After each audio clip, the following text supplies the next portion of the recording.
Começa agora mais uma edição do programa Graveta. O programa hoje recebe aqui nos estúdios da sua TVC, da TV do Correio da Manhã, do Rio de Janeiro, a presença de um político que é um fenômeno, porque na última eleição para prefeito, em 2020, ele ganhou do primeiro turno em um dos mais disputados colégios eleitorais do estado do Rio de Janeiro. Eu estou falando do Rogério Lisboa, o prefeito de Nova Iguaçu, está aqui presente nos nossos estúdios. Foram mais de 60% de votos, tirou do primeiro turno. Isso consagrou você como um campeão das urnas de 2020, não? Eu, primeiro quero agradecer aqui a oportunidade de estar aqui conversando contigo, que é uma referência nesse meio que a gente vive na política. E é bom aqui a gente conversar, falar sobre o nosso município, falar das nossas experiências. Agora, a eleição, eu tenho que muito agradecer a Deus, né? Porque, era uma eleição muito difícil, um momento difícil que a gente atravessava e atravessa no país, sem capacidade nenhuma, praticamente, de investimento. E a gente ter um resultado no final, numa eleição como essa, vencendo no primeiro turno, 62% dos votos da cidade, eu vou te dizer que é gratificante, sabe? Eu queria adorar um pouco mais essa pílula sua, porque não é uma eleição, é uma reeleição. E então, eu sempre falo que quando há uma reeleição, você tem a sua gestão anterior julgada pelos munícipes, porque, na realidade, você está fazendo um repique, colocando novamente em julgamento a vontade popular. Então, aí que está, ou seja, você era vitrine, estava à frente da máquina. Então, isso significa, então, uma aprovação dos munícipes de Nova Iguaçu, não? A gente viveu um momento que a nossa geração nunca imaginava, que foi o momento da pandemia que a gente vem passando. Então, ali, no meio do mandato, praticamente, a gente é surpreendido por esse evento. E, uma coisa muito difícil de lidar, a população sofrendo demais. E eu creio que a grande diferença desse momento foi a minha aproximação com a população. Como é que você agiu nesse momento de pandemia? Porque a sua atuação diferenciou um pouco de alguns colegas seus, até vizinhos, que tiveram uma ação mais midiática. Você foi no cerne do problema, né? Como é que foi a sua intervenção na pandemia? Olha só, eu ouvi a ciência o tempo todo. Então, eu estava ligado no Ministério da Saúde, na Secretaria de Saúde do Estado e a Organização Mundial da Saúde. Né? Esse era o meu orientador, eu não saía disso. Então, se tinha que fazer restrição, eu fazia. Se tivesse que manter restrição, eu mantinha. E eu fui muito duro, e as pessoas compreenderam. E até hoje compreendem, né? A gente ainda não saiu totalmente de alguns limites que a gente teve que impor. Mas eu creio que isso deu à população a segurança que tinha alguém conduzindo com responsabilidade. Acho que isso era fundamental ali naquele momento. Na sua estrutura de gestão, como é que era a área médica? O seu secretário de saúde, como é que foi essa gestão operacional com a sua equipe? Que é um trabalho de equipe, né? A gente ali tem uma característica que, acho que diferente de todo o estado do Rio. A gente vive numa região ali arredondando 3 milhões de habitantes. Se a gente pegar de São João para cima, eu estou colocando aqui, dividindo a Baixada em duas, né? Tem lá de Caxias, e aquele eixo da Dutra, né? A gente pode dizer que tem ali algo em torno de 3 milhões de habitantes e um hospital. Um único hospital. O Hospital Geral de Nova Iguaçu. Que é o Hospital da Posse. Então, como é que a gente cuidou disso? Era eu, o secretário de saúde... Qual o nome dele? Na época, Manuel Barreto. Manuel Barreto. Hoje, Luiz Carlos. E o nosso Joé, que é o diretor da Posse. Então, Assim, esse trio aqui, todo dia, o dia inteiro, cuidando e tratando da saúde, quer dizer, de como lidar com a pandemia, né? Não foi fácil, no início muito difícil. Como foi? A mídia falava em óbitos, fala na questão da morte, mas você tem a questão da cura. Como é que era para um gestor ver aquelas cenas de cura de pessoas que estavam à beira da morte, saindo, sendo recuperados? Dá satisfação a um gestor público presenciar a capacidade de reabilitação por conta da estrutura, de ter respiradores, de ter possibilitado essa salvaguarda ao seu morador, o munícipe, por exemplo? Olha, foi muito sofrimento, né? Então, muitas pessoas, muitas famílias perderam Você seus teve entes. perdas pessoais ou próximos? Tipo próximo, mas assim, pessoal da família não, mas muito próximos, muitos amigos, enfim. Mas, apesar dessas perdas, é evidente que a gente teve muito mais cura, isso é evidente, né? É que a perda marca demais, né? O Correio da Manhã, inclusive, sempre teve o cuidado de publicar na capa o número da cura. Não apenas o índice de morte, mas o índice de reabilitados, de cura, que é impressionante. Assim, a quantidade de óbito, evidente, é muito menor do que a quantidade de cura e recuperação.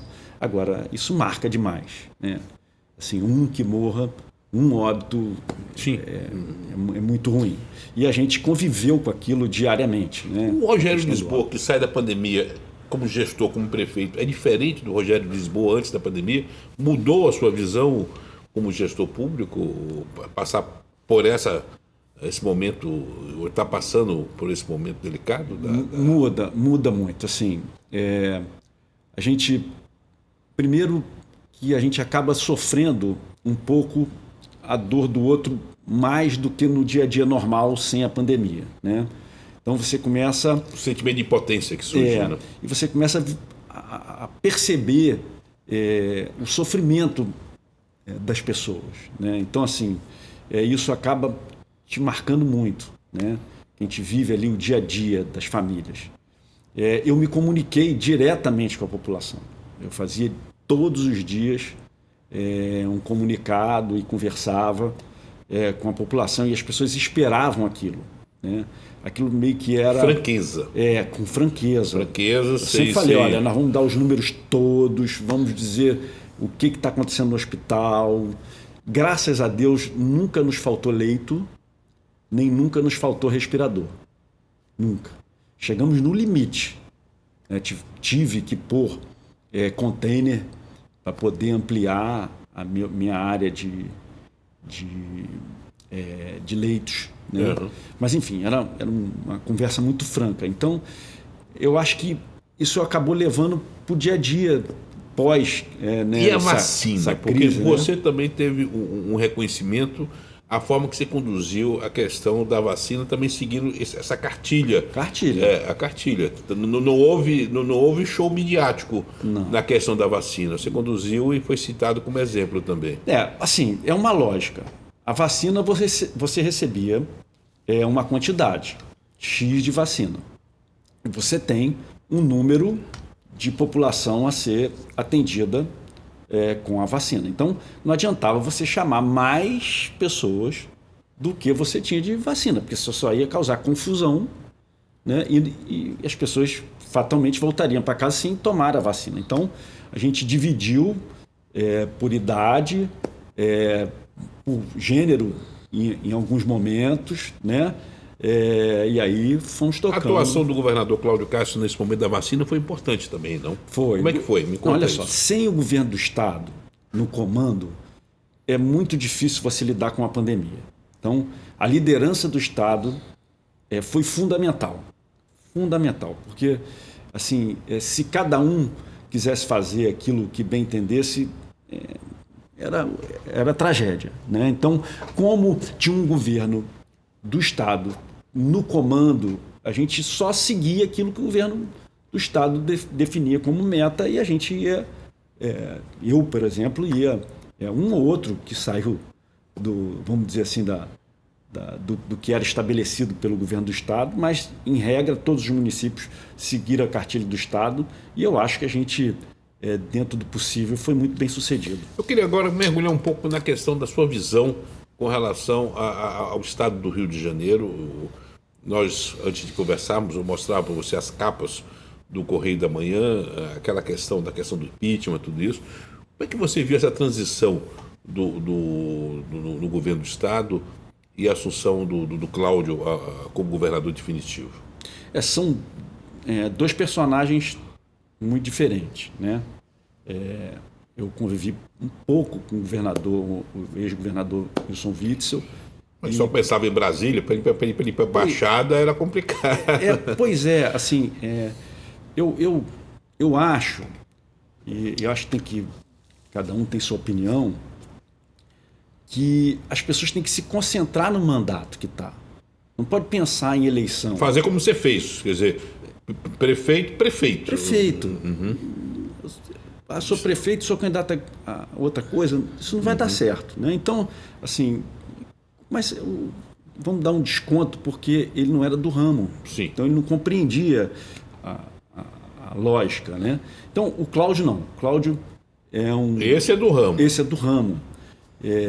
Assim, aberto ao diálogo o tempo todo, sabe ouvir, né, para poder decidir, houve diversas opiniões. A Baixada se sente representada no governo do Estado? Como é que você vê a pauta? Porque a Baixada ela é um pulmão eleitoral importante para quem está no majoritário, mas ela também tem uma agenda muito própria que precisa ser alimentada com agendas proativas. Como é que você vê a questão da Baixada na questão da máquina do governo do Estado? Bom, primeiro, assim, quero voltar um pouquinho no governador. Uhum.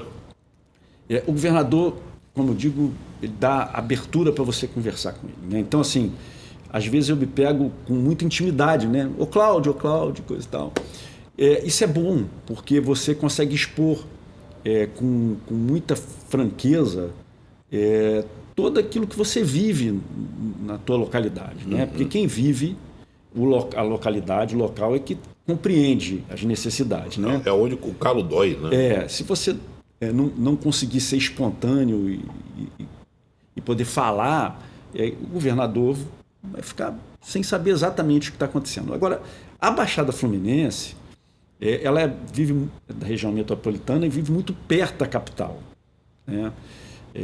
O Estado do Rio de Janeiro tem um problema por ter sido capital, nunca pensou o Estado como Estado, né? Tem dificuldade de pensar.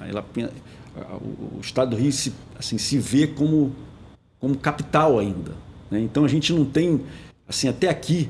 Sim, porque você pega o Distrito Federal, capital do Império, Distrito Federal, depois o Estado da Guanabara, quer dizer, é uma cidade-estado. Então é difícil raciocinar diferente disso.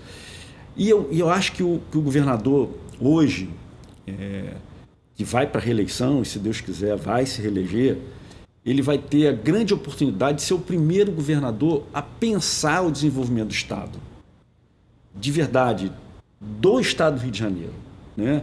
Porque não dá para pensar que só o petróleo vai abastecer o Rio de Janeiro financeiramente. Aliás, porque a gente sabe que deu. Nós estamos gravando essa entrevista no dia 23 de novembro.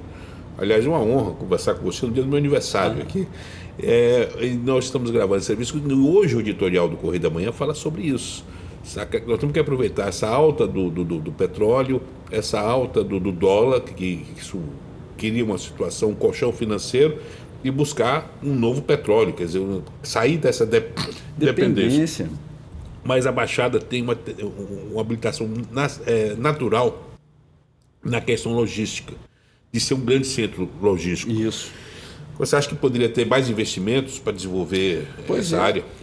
Assim, essa questão logística é muito clara ali, né? A gente é cortado por eixos importantes ali, né? Você tem a Washington Luiz em Caxias, você tem o Arco Metropolitano, a gente tem a Dutra que liga os dois principais estados do país. Lógico, né? Não gosto de falar assim, mas é isso. Mas é verdade. E assim, primeiro, investir em segurança, né? Não há desenvolvimento se a gente não tiver... Esses eixos rodoviários também afetam a questão da segurança, porque ao mesmo tempo que você facilita o acesso, também facilita a questão da violência. A violência. E aí a segurança é importantíssima. E aí criar um projeto de desenvolvimento para o local, né? Nova Iguaçu, por exemplo, é uma cidade que é muito assim, vocacionada para o serviço, muito, né? Ela praticamente, vamos falar aqui de saúde, toda aquela região da Baixada consome o serviço de saúde de Nova Iguaçu. Mas não estou dizendo público, não, estou falando privado. Então, a gente precisa ter segurança para que isso venha... Haja entrega sem problema. Entrega, né? sem problema, porque as pessoas se movimentam, né, ali. E a gente tem esses eixos cortando, a questão da logística é muito evidente. Agora, também é uma área que a gente pode pensar na indústria, né? Então, na cadeia, por exemplo, Nova Iguaçu, a gente teve ali sem muita... agora não muito mais, mas sem muito investimento, a produção de cosméticos, né? A gente tem ali a Embeleze, é uma indústria de cosmético importante. Tem uma antiga, a Suíça, que é a fabricante de desodor da Suíça, aquela coisa antiga. E tínhamos a Niele, né, que foi vendida para L'Oréal de Paris e depois fechou, né? Mas, enfim, é uma tendência natural importante ali para a gente, né? E aí desenvolver, tem esse polo, para esse polo existe uma série de outras indústrias, né, que podem ser estimuladas a... O que você tem feito como prefeito para atrair investimentos para a sua cidade e principalmente para desenvolver economicamente e gerar empregos lá? Olha, assim, o que o município mais pode fazer é facilitar a vida de quem quer empreender, né? Se o empreendedor chega na prefeitura e tem dificuldade com a burocracia, ele desanima, né? Até porque hoje, para falar em município, falar em você ter alguma concessão de um benefício fiscal, é muito pequeno, é muito pouco, não atrai muito, né?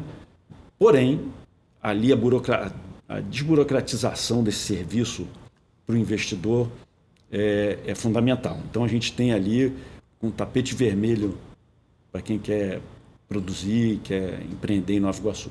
Como é que está a questão do desemprego na sua região? Há muito, assim, está como o país, né? Assim, muito alto.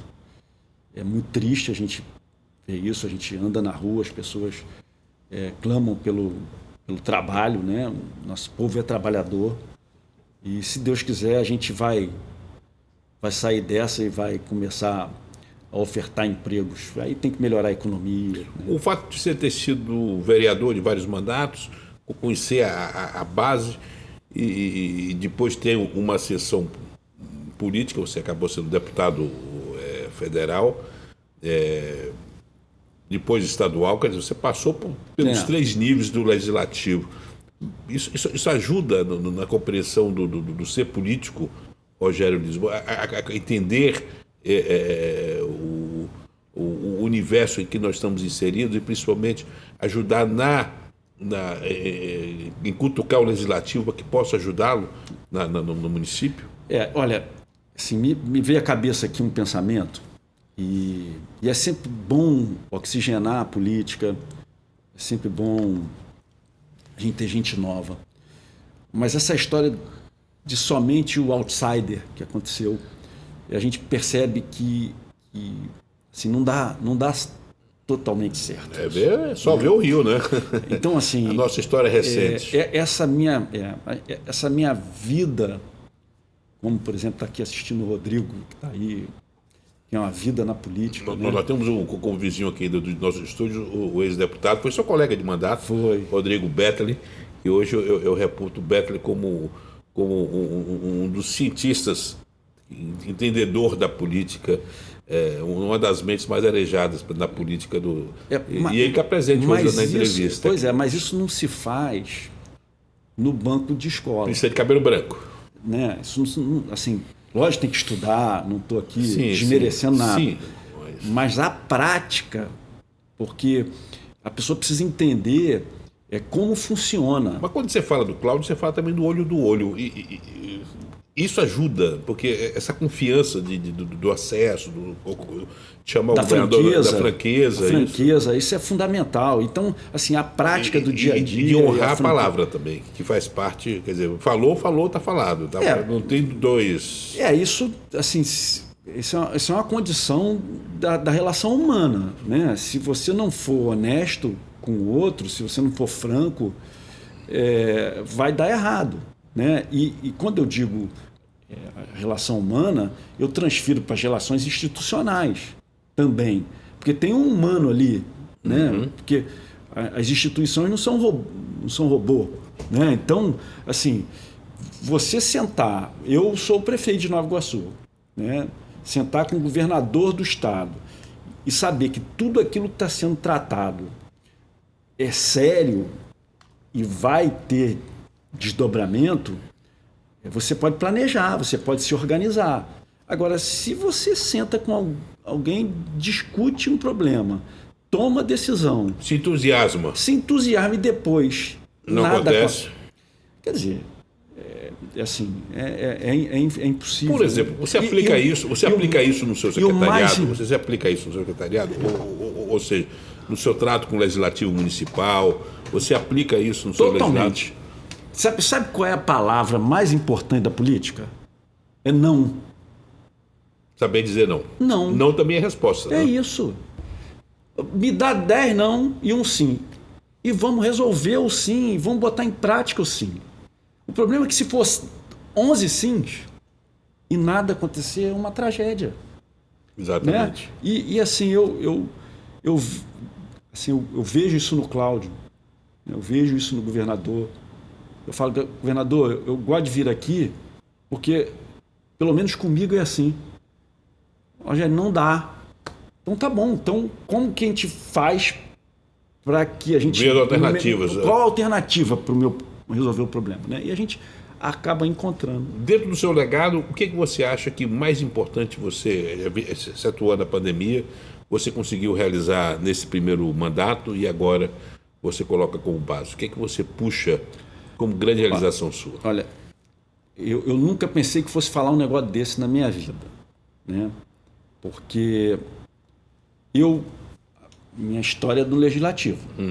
Agora que eu estou no executivo, fui secretário, enfim, mas nada como ser o ordenador de despesa, né? O gestor. Ter o CPF na linha do tiro. Então, assim, o legislador, o representante da população, ele quer investimento, ele quer gastar. É que ele chega lá, olha, precisa disso, precisa disso, precisa disso. O gestor, e aí eu venho para o legado, e eu assim, nunca imaginei que fosse falar um negócio desse, essa questão da responsabilidade fiscal não é brincadeira. Assim, eu acho que essa é a grande, vamos botar aqui, ponto fundamental da administração pública. Não adianta você sair querendo fazer, porque você vai começar e em determinado momento, como você não tem a máquina de fazer o recurso, como é o governo federal. Que tem a maquinazinha de imprimir, né? Exatamente. Então, como você tem seus limites, você tem um orçamento, vai chegar uma hora que se você não tiver responsabilidade, você vai parar. Então, eu acho que a gestão fiscal que a gente conseguiu implantar na cidade, creio que será o grande legado que a gente vai deixar. Né? A gente mudou, por exemplo... Você está com a máquina mais enxuta? A máquina é do mesmo tamanho. A máquina lá, a cidade de Nova Iguaçu tem uma máquina enxuta. Já tinha? Já tinha uma máquina enxuta. O problema é a eficiência da máquina, né? Lógico, eu enxuguei algumas coisas, né? Mas assim, não é nada que vamos dizer assim, foi isso que resolveu o problema financeiro. Acho que não.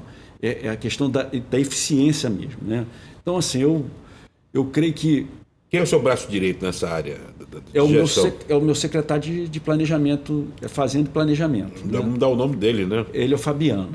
Fica nós dois o dia inteiro trabalhando. Onde é que você achou o Fabiano? Conta a história do Fabiano. O Fabiano já era um gestor público. Depois, quando eu... O sobrenome dele?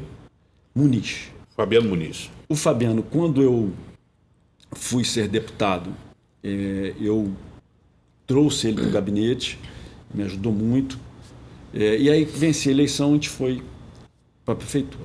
E quando a gente chegou na prefeitura, a gente tinha 500 milhões de dívida. Repete isso. Meio bilhão de dívida. Como é que ela era dividida? Uma dívida assim que é muito triste, que é de salário. Né? Ali machucou muito a vida das pessoas. A gente tinha 3 meses de salário atrasado. E a outra com o fornecedor, né? Prestador de serviço. 350 milhões prestador de serviço fornecedor, mais 150 milhões de salário atrasado. Quando a gente assumiu, o servidor não tinha o dia da passagem. Conseguia ir trabalhar. Mas nem por isso eles deixaram de trabalhar. Eles iam de qualquer jeito. Né? Assim, não parou nada e eu quero aqui, eu sempre falo isso, eu tenho um servidor, assim, trato com muito carinho, muito respeito. Né?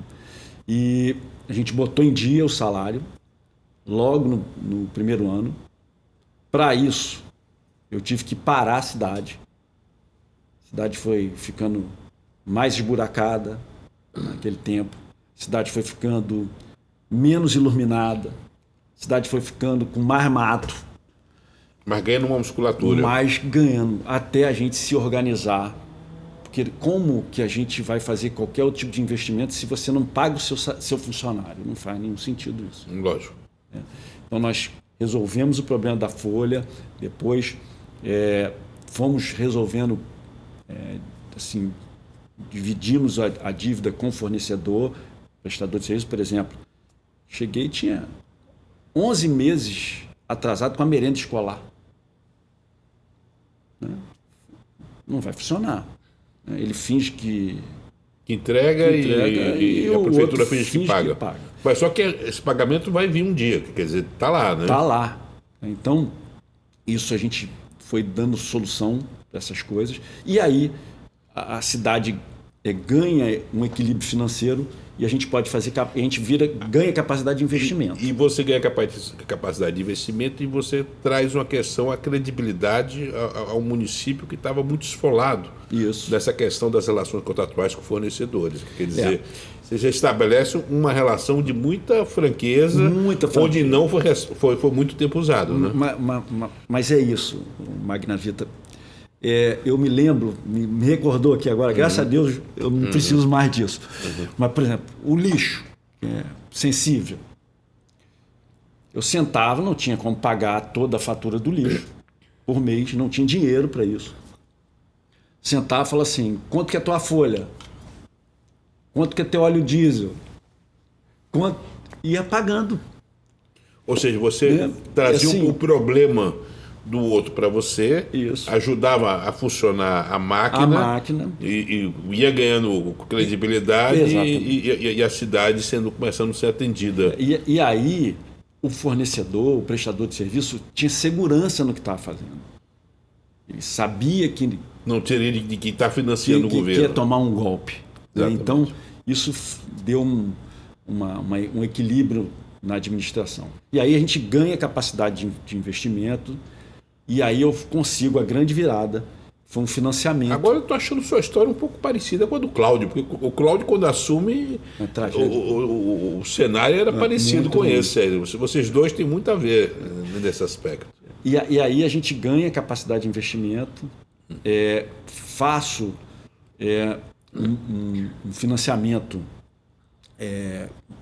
cidade parada de investimento, consigo um financiamento da Caixa, Finisa, de 200 milhões de reais, que a gente consegue começar a fazer investimento na cidade e as pessoas começaram a perceber, né, que o governo começava a entregar investimento na cidade. E aí tem a validação das urnas no processo. Eu queria pegar agora a questão da relação federal. Você foi deputado federal. Você não acha que ainda há uma dependência muito grande dos municípios da boa vontade do governo federal? Não deveria haver uma isonomia ou uma questão tributária que permitisse mais autonomia ao ente municipal perante a área federal? É o Pacto Federativo novo, né? Que, vou fazer minha crítica aqui, essa história de menos Brasília e mais Brasil, até aqui não aconteceu. Não aconteceu, né? Então é crítica construtiva. Sim. Que eles, Paulo Guedes, né, comece a fazer menos Brasília, mais Brasil. Eu dou um exemplo simples. Como está tudo errado, né? Assim, com símbolos que a gente explica. Não é possível um ente federativo, que é o município, ir fazer convênio para fazer uma praça. Isso cabe na cabeça de alguém? Mas é isso que acontece. Se você tem que buscar dinheiro para fazer praça no governo federal, é evidente que esse pacto federativo está equivocadíssimo, né? Não é possível um município ter que, com o pires na mão, pedir para fazer praça, né? Então, pedir para fazer creche. Não, assim, isso não entra na minha cabeça, né? Então, assim, eu acho que tem que fazer essa questão da mudança do Pacto Federativo. Porém, eu quero dizer uma coisa, ninguém abre mão. Não vai ser fácil, porque o cara não quer abrir mão de controlar o dinheiro. Mas você está no PP, e você tem como deputado do PP, o presidente do partido, o doutor Luizinho, que é um cara que mete a mão e entra na sala do presidente da Câmara sem pedir permissão, porque faz parte daquele núcleo duro do Arthur Lira. E hoje você está numa linha direta com o Poder Brasília. Isso tem se revertido em investimentos? Não. Para a cidade? Olha, o governo federal é lamentável no investimento na ponta. Não tem. Os convênios que tem, não há repasse. Eu, por exemplo, cancelei um monte de convênio meu porque a obra não andava. Preferi fazer com recursos próprios, buscar outras fontes. Porque obra cara é a obra que demora, né? Então, assim, e ela é cara de dois jeitos. Ela é cara financeiramente e ela é cara pro morador que está ali sofrendo. Ninguém aguenta, né? Vamos raciocinar aqui. Imagina se você vai fazer uma reforma em casa e fica um ano fazendo reforma, 2 anos. E às vezes passa de gestão para gestão. Ninguém aguenta. Então, assim, o governo federal é lastimável com relação aos convênios. Assim, eu nunca vi tão ruim. Na questão das concessões, por exemplo, o que está impactando na sua região? Bom, agora, aliás, tem que agradecer muito ao governador, porque eu vou aqui fazer uma crítica, porque eu já fazia a SEDAI. A SEDAI não tinha capacidade de fazer investimento. A SEDAI era um problema, não era uma solução, pelo menos na minha região. Agora, a gente faz essa venda, entre aspas, que não, na verdade, você cedeu da concessão, da distribuição. Porque a SEDAI está aí e vai vender a água. O controle da água é do Estado. Mas isso foi fundamental. Porque... Sua região, qual concessionária que está na sua região? A EGEA. A EGEA, a Águas do Rio. Águas do Rio. Alexandre Bianchini. E assim, agora sim a gente vai ter investimento na questão da água, porque era inadmissível a gente viver quase que na época medieval, né, com os esgotos Agora, correndo eu vi com relação à Baixada que poderia haver problema de gente que não estava, que recebia água por gato de forma informal e que teria que começar a receber a conta pela primeira vez. Como é que é em Nova Iguaçu essa questão da informalidade na questão da água? Em todo lugar tem isso, né? Então, assim, não é uma característica só da Baixada. Então, agora, até porque, se o sujeito... não estou defendendo o gato, não. Uhum. Mas se o sujeito não faz o gato, a SEDAI também não botava água lá. Não botava água. É uma questão de sobrevivência. Viver sem água. Né? Aliás, sentado nessa cadeira, o Alexandre Bianchini me deu uma entrevista e ele conta o que aconteceu em Manaus, inclusive na área das palafitas, que eles fizeram a inclusão, porque muita gente passou a ter uma conta de água. Sim. E serviço, que aquilo era um ato de cidadania para muitas pessoas. E vai ter ali a tarifa social. As pessoas quer a água. A pessoa quer que chegue a água da cidade. Agora, uma coisa que você tem procurado investir na sua gestão e tem sido marca de alguns projetos seus é com relação à criança, com relação à infância. O que você tem desenvolvido nessa área? Porque muita coisa que você tem feito, outros colegas seus têm tido a inteligência de migrar. O que você tem feito na área da assistência social, na questão da infância e juventude? Olha, a minha assistência social, assim, eu tenho muito orgulho ali de todo mundo que trabalha, né? Não só da secretária, mas toda a secretaria. Eu vou pedir para você dar o nome da sua secretária. Elaine. Eu, como fui secretário de Estado em 2014, quando falava o secretário de turismo e não citava o meu nome, eu ficava bravo. Eu vou contar aqui uma história rápida do que aconteceu na primeira eleição. Primeira eleição, assim, as pessoas assim, estavam ávidas pela mudança, sabe? E assim, de uma hora para outra foi uma onda mesmo e a gente virou aquele jogo e o servidor já estava sofrendo naquela época.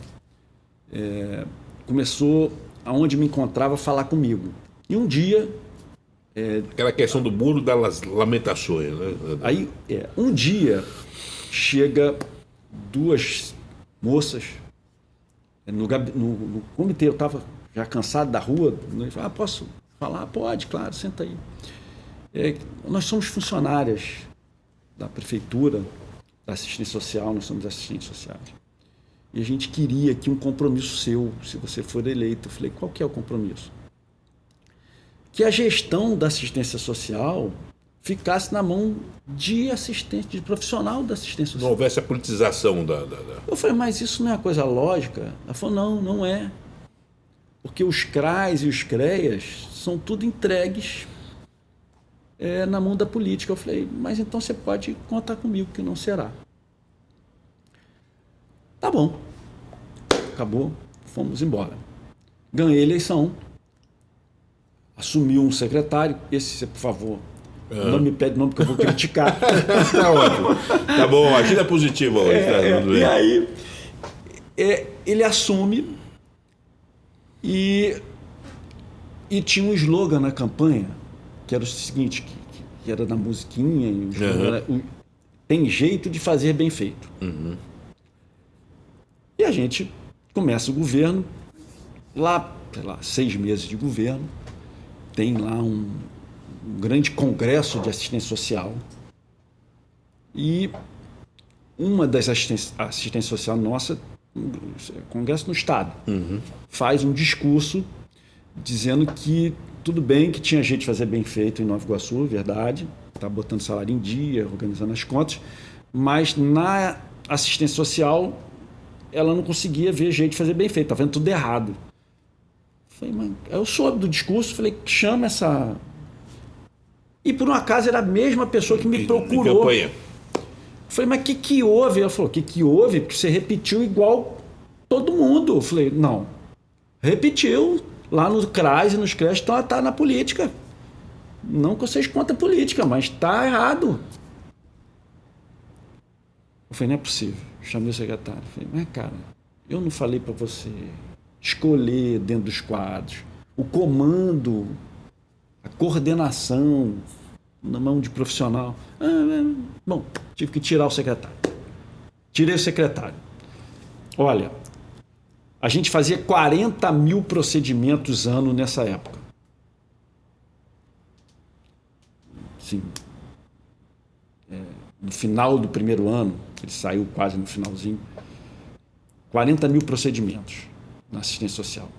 Quando ele sai e a gente coloca os profissionais, passa para 400 mil procedimentos. Uau, aumento de 1000%. Total. Por exemplo, Bolsa Família, eu já estou no cadastro único, eu já cadastrei mais do que podia. Ou seja, você valorizou 140%. Você valorizou o servidor e ao mesmo tempo você coloca a máquina para funcionar com os próprios servidores. Ou seja, então assim, hoje a assistência social funciona. E assim, e tem sido modelo de várias prefeituras, isso tem sido referência. Por exemplo, eu percebi na pandemia que a gente precisava fazer algo com relação à merenda. Porque muita gente acabava dependendo daquela refeição, né? E aí eu comecei com cesta básica, vi que ia dar errado, parei, fiz uma vez, depois eu percebi que não ia dar certo, por um motivo simples, que quando você licita, você não pode dar a marca, você não pode escolher o produto. E aí você tinha uma subcesta básica. E aí você tinha lá uma cesta básica com tudo aquilo, quer dizer, não aconteceu, mas você poderia ter uma cesta básica com tudo ok, sem qualidade nenhuma. Eu falei, cara, vai dar errado. Vamos fazer transferência de renda. Vamos criar um cartão. Fiz o cartão, mantenho o cartão até hoje. Até dezembro. Então era o Supera Nova Iguaçu, então. Então, ali as nossas crianças, nossos alunos, que não deixam de ser nossos alunos, ficaram assistidos. Mas e a carga do cartão tem ocorrido, porque aqui na prefeitura, o Eduardo Paes acabou deixando durante meses o pobre da criança com cartão sem crédito, né?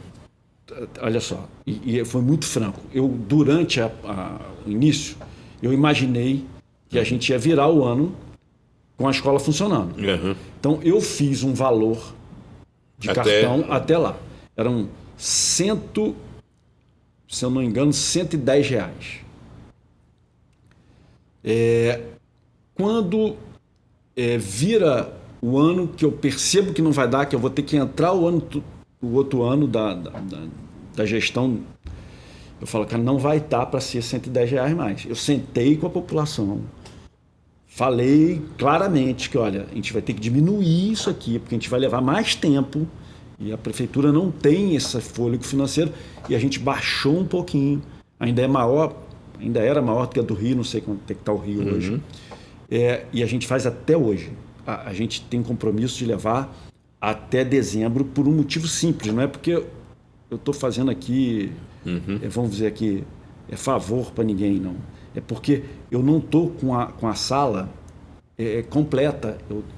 Eu divido os alunos. Os alunos ainda. Então, eles frequentam 50% dos alunos, depois na outra semana mais 50%. Então, para esses alunos não ficarem sem essa alimentação, a gente manteve a educação é fundamental para o gestor, né? Você está fundamental. plantando educação de qualidade, é um cidadão, o melhor cidadão para o amanhã, né? E aí, dentro da educação, você tem que lidar, porque educação não é só sala de aula. A educação, você mexe com assistência social, porque muitas crianças, muitas famílias têm muita dificuldade. Você mexe com a saúde na área da psicologia. Você precisa ofertar isso na ponta. Você mexe com a questão da oftalmologia, porque tem muito aluno com deficiência visual que não sabe.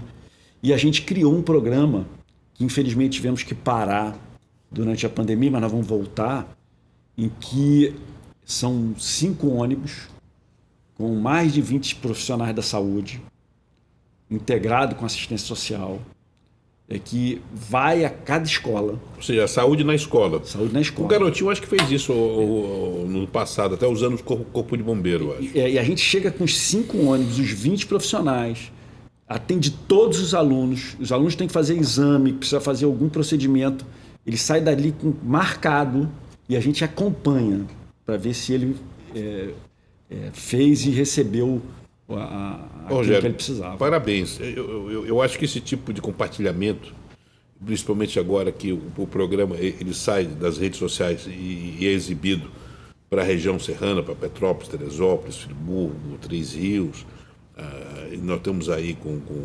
Patins e outros municípios, é extremamente importante compartilhar essa seriedade do gestor público. Como você vê o caso de Petrópolis, assim, por exemplo, ver uma cidade importante como Petrópolis vivendo esse limbo jurídico de um prefeito eleito que não assume, problemas de gestão, esses problemas pré-eleitorais, como é que você vê uma situação como essa? Bom, olha, eu aqui vou deixar uma opinião que eu só não sei se é possível, mas não é de bom senso você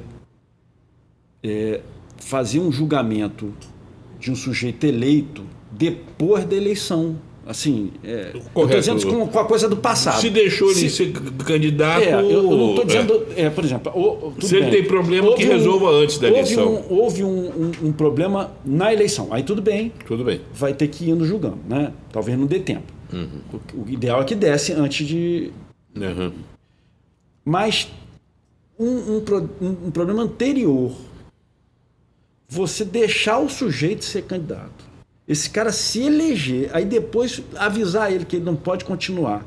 Não estou defendendo ninguém, não. Tese. Não, é uma questão de respeito, não é o candidato, é o eleitor. Ao eleitor. Ao eleitor que... Se não pode, então não deixa ser candidato. Não deixa, concordo plenamente com você. Eu não sei como é que eles vão resolver isso, mas assim... Mas há uma deturpação de raiz aí e diz respeito ao eleitor. Estamos vivendo um momento de criminalização da política. Você estava falando do CPF, da responsabilidade fiscal, tudo isso. Hoje você ser um gestor público exige coragem, não? Porque nós estamos vivendo a questão da condenação midiática, a questão do não compreender as limitações de uma gestão pública. Eu acho assim, você é um comunicador, é um cara que conversa com as pessoas e vive a política. Presta um bom serviço para a política. O problema é que algumas mídias e alguns veículos de comunicação acabam prestando um desserviço para a população, porque não dá só para criminalizar a política. Sim, essa é uma tese minha. Alguns veículos de comunicação, a maioria dos veículos de comunicação, só aponta o errado. Tem muita dificuldade de mostrar para a população... Você está certíssimo. Vamos pegar um caso agora. Se criou uma lista dos deputados que mais gastaram agora na LERJ. Mas não se cria a lista dos que menos gastaram. Ou seja, o boi para as piranhas é maravilhoso. Agora, aquele que leva o trabalho a sério... Mas você sabe que o Correio da Manhã tem crescido muito em função desse espaço. De você não criminalizar a política, de respeitar a política e incentivar a política com P maiúsculo. Eu acho que isso faz uma diferença. Porque vamos assim, essa é uma tese minha, assim, eu não sei nem se eu estou certo. E a gente precisa ter muita fé para estar aqui. Né? Não é só coragem, não. Precisa ter fé, porque a gente entrega a Deus. Assim, se fosse racionalizar, eu já tinha que ter ido embora. Porque é muito difícil. Então, é pela fé. Né? A gente tem convicção que tem uma proteção aqui que, assim, simbolicamente... E quando você olha para trás e você vê...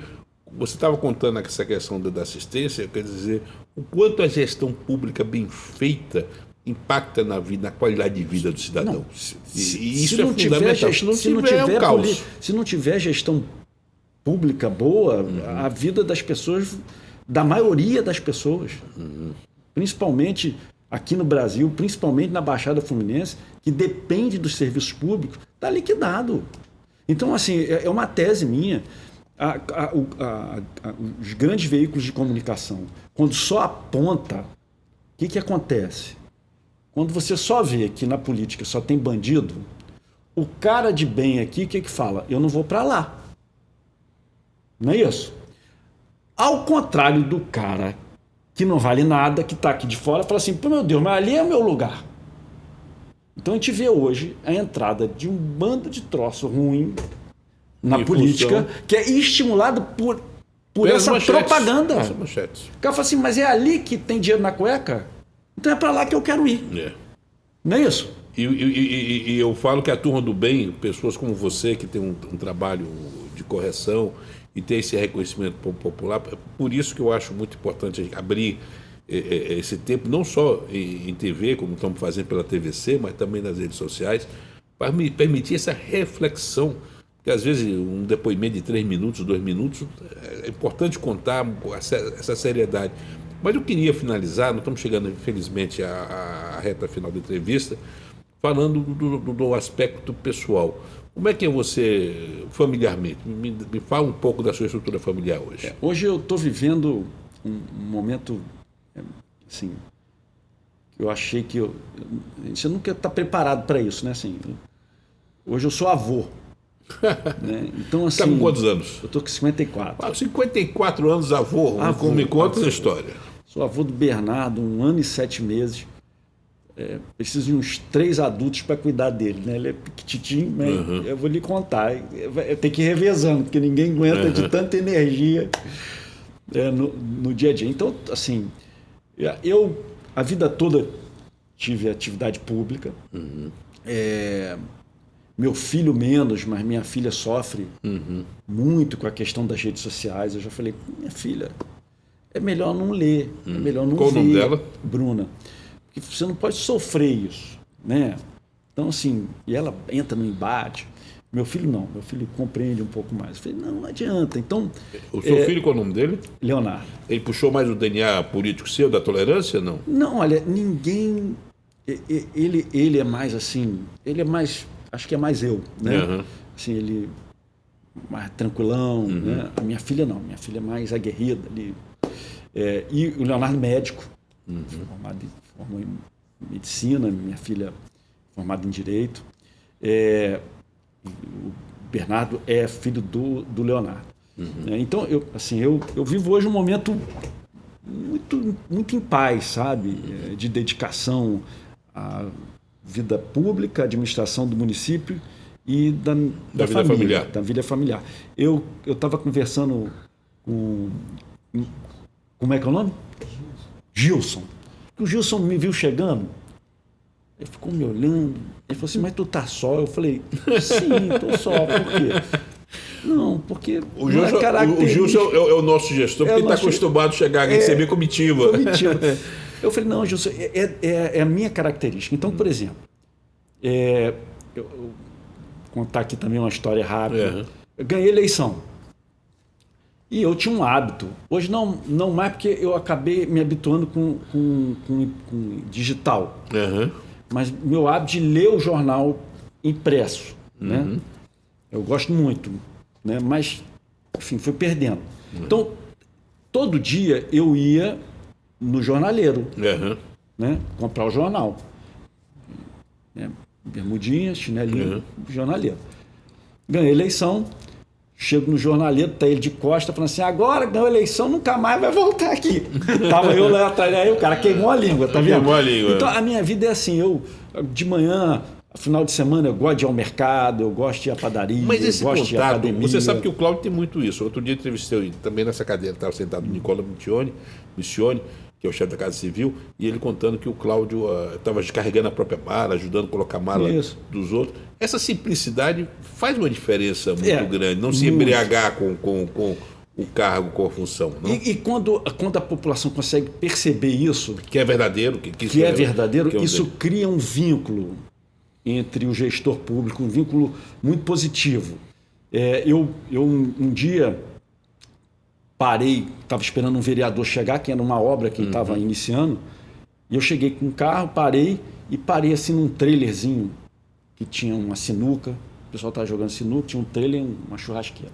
Um comérciozinho, né, de bairro.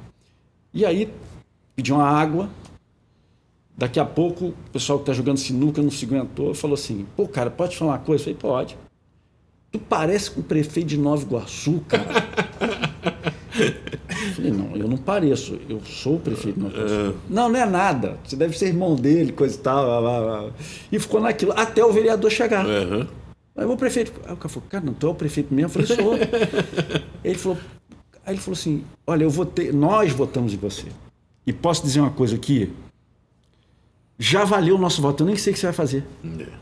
Mas só o que você fez aqui, se isso é real, de estar próximo, de chegar aqui como uma pessoa comum, que as pessoas têm uma outra visão, né?